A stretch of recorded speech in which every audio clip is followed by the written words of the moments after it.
如果你上司收片叫你齊齊去收，你會點做啊？我唔收。你呢？我會收。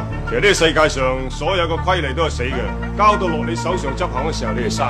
如果你哋想做一個好嘅差人，站得起坐得穩嘅，第一服從上司，第二認同群眾，下額水扮清高嘅。收場就係揸兜，秘訣就教晒你哋啦。我身為教官嘅，都希望我所有嘅學生喺出邊都撈得頭頭是道。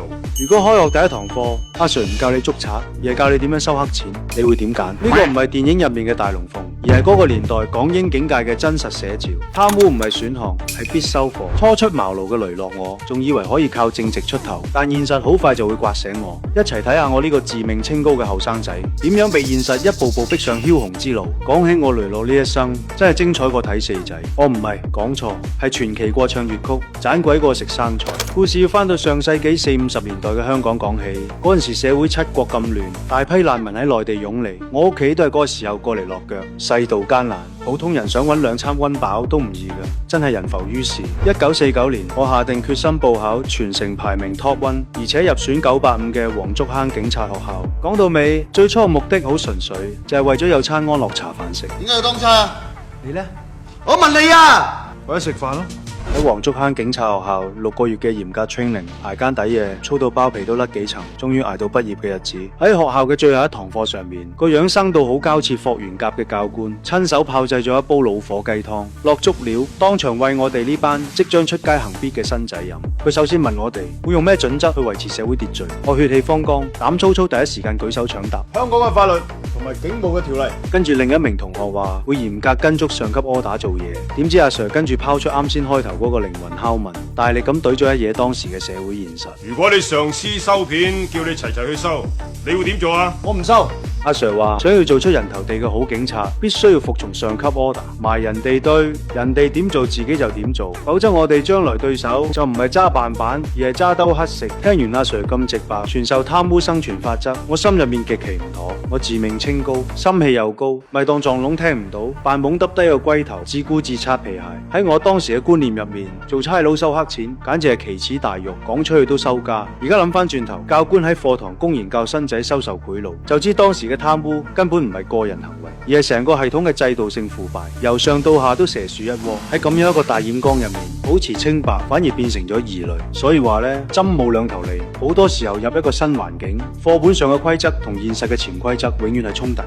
畫公仔畫出腸都冇用。初出茅廬嘅後生仔，往往好似我當初一樣，滿懷抱負理想主義，但現實會好快教曉你做人。睇清規則真正嘅運作方式，先係生存嘅第一步。呢個就係現實。喺警察學校畢業出嚟之後，我正式着住套馬騮衣出街行必。50年代嘅香港，普通大頭綠衣人工先得110蚊，搵2次北菇都使得七七八八，根本唔夠成家人嘅生活開支。所以向走鬼收規費，亦即係收片，經已係差佬公開嘅灰色收入。最底層嘅走鬼就係最大受害者。嗰日我同 partner 傻狗佢哋一齊行必，佢哋幾條友仔就熟手咁攤大手問人攞保護費，我就離遠咁睇住，唔肯中個頭埋佢哋堆。呢個時候，一個叫豬油齋嘅走鬼喺度賣白糖糕，我示意佢將規費交俾隔籬嘅同事毫不猶豫就收咗，順手白攞咗2塊白糖糕，俾咗1塊我，就行去下一個攤位。我攞住手入面嘅白糖糕發牛竇，豬油齋以為我嫌少，又拎咗1塊喺我手度。令人意外嘅係，我跟住攞出銀仔為呢2塊白糖糕找數。呢一下搞到豬油齋成個豬頭炳咁。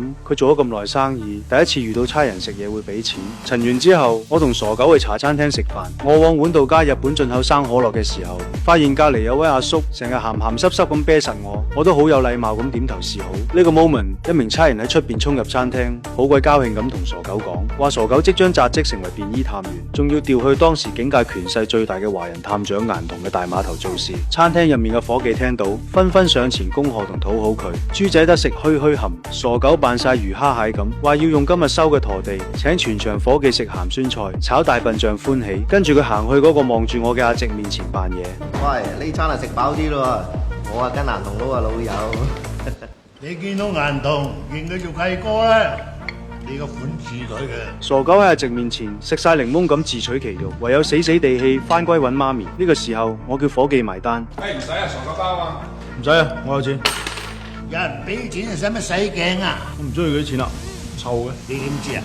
我今日先同佢行必。你係潮州人啊？你點知啊？潮州人最衰有樣嘢，硬頸。原來呢位阿叔叫陳統，大家都叫佢阿直，本身都係探長，但實力同地位都唔及死對頭顏童。顏童以前都係喺阿直手下出嚟嘅，但顏童逐漸膨脹，變得空官才出殯，目中無人。阿直啱先睇到傻狗攀附顏童，條氣本來就唔順，依家見我堅持自己走數，唔買傻狗同顏童嘅帳，心入邊對我呢個硬頸嘅後生仔大為讚賞。我哋兩個人交噏咗幾句，感覺一見如故。阿直臨走前向我拋咗個橄欖枝。喂，你幾時中意飲潮州茶就落閘差房揾我啦。唔使啊，假期啦，白頂我上間啊！